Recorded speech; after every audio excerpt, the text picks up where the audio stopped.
حمزہ رات دیر سے اپنے دوستوں سے مل کر واپس آ رہا تھا۔ جیسے ہی وہ اپنی موٹر سائیکل پر سنسان سڑک پر پہنچا، اچانک دھند اتنی گہری ہو گئی کہ اسے سامنے کا راستہ نظر آنا بند ہو گیا۔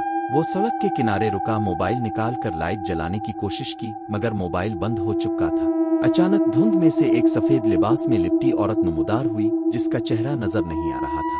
وہ حمزہ کے بالکل سامنے آ کھڑی ہوئی اور مدھم آواز میں بولی، مجھے اپنے ساتھ لے چلو۔ حمزہ نے پیچھے ہٹنے کی کوشش کی، لیکن موٹر سائیکل سٹارٹ نہیں ہو رہی تھی۔ عورت نے ایک قدم آگے بڑھایا اور ایک بار پھر سرد لہجے میں کہا، مجھے اپنے ساتھ لے چلو ورنہ تم کبھی گھر نہیں پہنچو گے۔ حمزہ کا جسم خوف سے کانپنے لگا، اس نے بے بسی سے سر ہلایا۔ جیسے ہی وہ عورت کو موٹر سائیکل پر بٹھانے کے لیے جھکا، عورت کے ہاتھوں نے برف کی طرح اس کی کلائیوں کو جکڑ لیا۔ اچانک ایک جھٹکے سے اندھیرا چھا گیا اور وہ دونوں فضا میں غائب ہو گئے۔ اگلی صبح اسی سڑک کنارے حمزہ کی موٹر سائیکل بند حالت میں ملی، مگر حمزہ کبھی نہیں ملا اور اس کا کوئی پتہ نہ چلا۔